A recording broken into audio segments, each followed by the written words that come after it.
ಇದ್ದಾರೆ. ಒಳ್ಳೆಯ ಆಲ್ರೌಂಡ್ ಆಟಗಾರರು, ನ್ಯೂಜಿಲೆಂಡ್ಗೆ ಒಂದು ದೊಡ್ಡ ಆಸ್ತಿ ಆದಂಥವರು.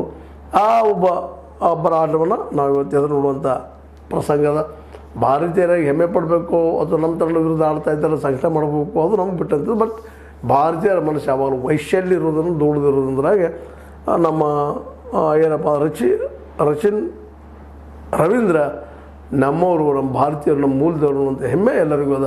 ಅದು ಮಾತ್ರ ಏನು ಸುಳ್ಳಲ್ಲ. ಆದರೆ ಭಾರತೀಯರಾಗಿ ನಮ್ಮ ಟೀಮ್ ಗೆಲ್ಲಿ ಅನ್ನೋದು ಹಾರೈಕೆ ಎಲ್ಲರಲ್ಲೂ ಇರುವಂಥದ್ದು ಸಹಜ. ಅದೇನೂ ಇರಲಿ, ಇವತ್ತಿನ ಈ ಪಂದ್ಯ ಮಾತ್ರ ವಿರಾಟ್ ಕೊಹ್ಲಿ ಅವ್ರ ದೃಷ್ಟಿಯಿಂದ ಮತ್ತು ನಮ್ಮ ಭಾರತೀಯರ ದೃಷ್ಟಿಯಿಂದ ಭಾಳ ಮಹತ್ವದ್ದು.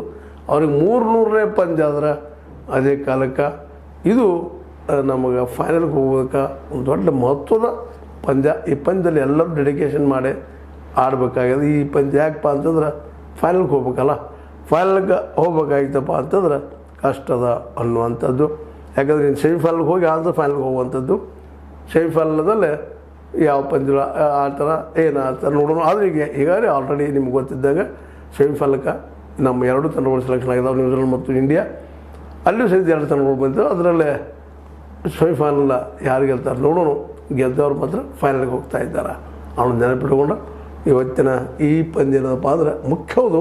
ಆದರೂ ಸೆಮಿಫೈನಲ್ ಬಂದಿದ್ದರಿಂದಾಗೆ 2 ಈ ಮುಂದಿನ ಸೆಮಿಫೈನಲ್ ಪಂದ್ಯ ಮಾತ್ರ ಬಹಳ ಮಹತ್ವದ್ದಾಗ್ತದೆ ಅನ್ನೋ ಮಾತನ್ನು ಮತ್ತೊಮ್ಮೆ ನೆನಪಿಸ್ತಾ, ಈ ದಿಶೆಯಲ್ಲಿ ನಮ್ಮ ವಿರಾಟ್ ಕೊಹ್ಲಿ ಅವರು 300ನೇ ಪಂದ್ಯ ಆಡಲಿ. ಸೆಮಿಫೈನಲ್ದಲ್ಲಿ ನಮ್ಮ 2 ಪಂದ್ಯಗಳಿದ್ದಾವೆ, ಆಸ್ಟ್ರೇಲಿಯಾ ಅಥವಾ ಈ ನಮ್ಮ ಸೌತ್ ಆಫ್ರಿಕಾ. ಇಬ್ಬರು ಬಲಿಷ್ಠರಿದ್ದಾರೆ. ಯಾರು ವಿರುದ್ಧ ಗೆದ್ದರೂ ಅದು ಸಾಧ್ಯನ ಅಂತ ಹೇಳ್ತಾ, ಆದರೂ ಇವತ್ತಿನ ಪಂದ್ಯ ಗೆಲ್ಲಬೇಕಾಗ್ಯದ. ಯಾಕಂದರೆ ಈಗ ಸೆಮಿಫೈನಲ್ಗೆ ಹೋಗಿದ್ದಾರೆ ಅಂತ ನಾವು ನಿರ್ಲಕ್ಷ್ಯ ವಹಿಸುವ ಅವಶ್ಯಕತೆ ಇಲ್ಲ. ಯಾಕಂದರೆ ಭಾಳ ಜನ ಈ ಖಾಲಿ ಪಾಪಿದ್ದ ಬೆಂಚಲ್ಲಿ ಕೂತಂಥವ್ರು ನಾವು ಆಡಬೇಕನ್ನೋ ಅವ್ರಿಗೆ ಇವತ್ತೇನೋ ಒಂದು ಅನುಕೂಲ ಆಗ್ಬೋದಿಲ್ಲ ಅಂತಲ್ಲ. ಆದರೆ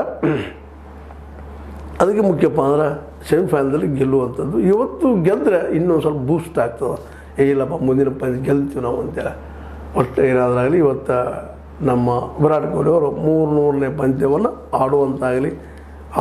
ಆಡ್ತಾರೆ ಅಂತ ಹೇಳ್ತಾ, ಇದು ನಿಮಗೆ ಲೈಕ್ ಆಗಿರ್ಬೋದು. ಲೈಕ್ ಮಾಡಿ, ಶೇರ್ ಮಾಡಿರಿ, ಕಾಮೆಂಟ್ ಮಾಡಿರಿ. ಜೊತೆಗೆ ಸಬ್ಸ್ಕ್ರೈಬ್ ಆಗೋದು ನಿಲ್ಲಿಸ್ಲಿಕ್ಕೆ ಹೋಗ್ಬೇಡ್ರಿ. S16 ನ್ಯೂಸ್ ಅರ್ಥಾತ್ ಹೇ ಸಿದ್ದರಾಮಯ್ಯ ಸತ್ಯದ ಕೈಗನ್ನಡಿ. ವಂದನೆಗಳು.